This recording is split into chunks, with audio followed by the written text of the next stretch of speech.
Oi, gente! Tá chegando o final do ano e nessa época é muito comum as pessoas fazerem promessas, a gente fazer promessas e muitas vezes promessas que não são cumpridas. Então, no ano a gente faz promessas para o ano seguinte e que a gente não consegue realizar depois. O que será que acontece? Eu queria refletir com vocês um pouquinho sobre isso hoje. E o que acontece, será? Por que a gente faz promessas no final do ano?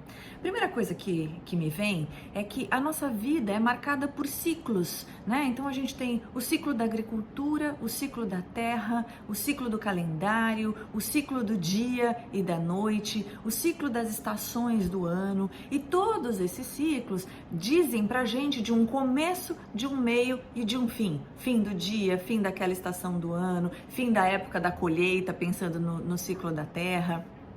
E aí o que acontece? Esses ciclos, cada vez que um ciclo se completa, então o calendário é um outro ciclo, né, que marca o início e o final do ano, cada vez que um ciclo se completa, isso nos chama para pensar sobre a passagem do tempo e sobre a finitude.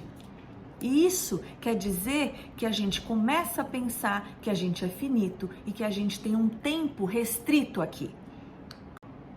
Pensar que a gente tem um tempo que tem começo, meio e fim nos lança para refletir sobre a possibilidade de transformação, nos lança para pensar sobre como é que a gente está sendo versus o que a gente gostaria de ser. Então as promessas de ano novo têm a ver com uma comparação nossa com a gente mesmo. Como é que eu estou sendo, como é que eu estou neste ano, como é que eu fui este ano e o que eu gostaria de transformar. O que eu gostaria de mudar em mim?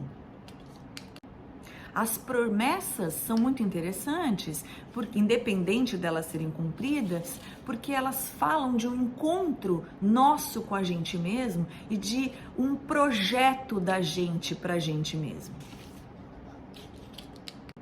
E quando a gente pensa nesse projeto, a gente começa a refletir sobre o modo como nós estamos sendo, e a reflexão sempre é uma possibilidade de mudança, é uma possibilidade da gente rever, no sentido da gente ver de novo, da gente fazer uma avaliação, da gente poder expandir a nossa forma de olhar para a nossa vida, para as nossas relações, para a nossa profissão, para a nossa relação com a gente mesmo, com o nosso corpo, para o tanto que a gente está tendo uma vida significativa ou não. Então é interessante porque essas promessas lançam a possibilidade da gente refletir sobre o sentido da nossa vida.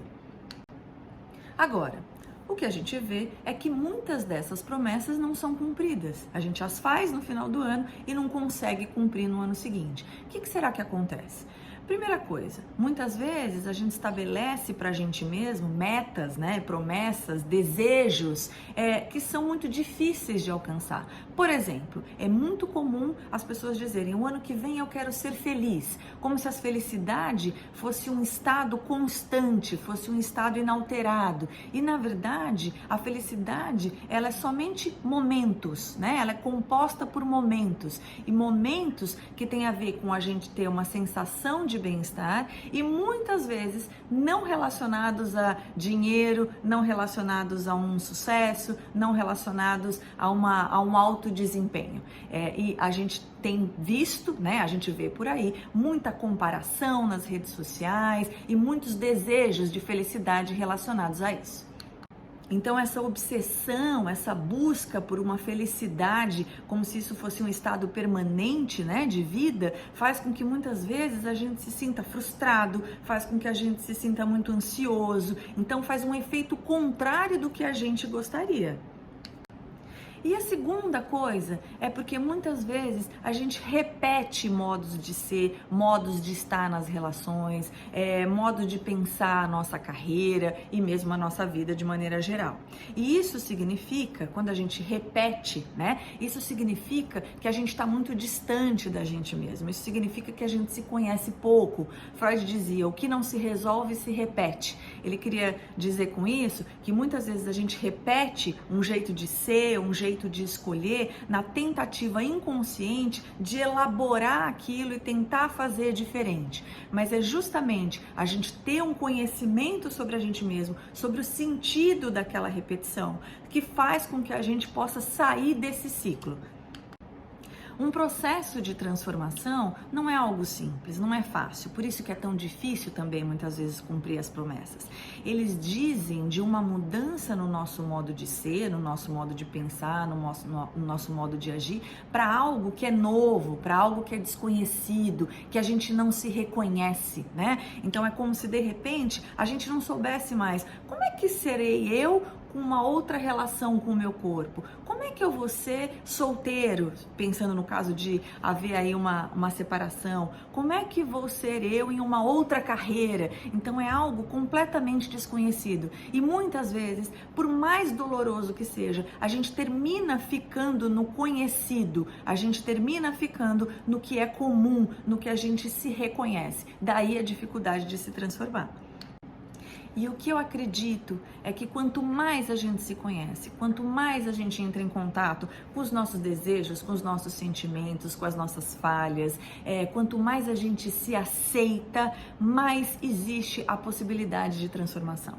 Então, um processo terapêutico, por exemplo, nos possibilita isso, outras situações da vida também nos possibilitam essa transformação, mas eu acredito que ela é possível a partir do momento em que a gente amplia a nossa capacidade de pensar sobre a gente mesmo e sobre o mundo. Queria desejar um feliz ano novo para todo mundo, agradecer mais uma vez a presença de todo mundo nesse canal, dizer que eu estou muito feliz porque a gente constrói juntos esse canal. Na verdade, esse canal só existe por conta de vocês. Um beijo para todo mundo.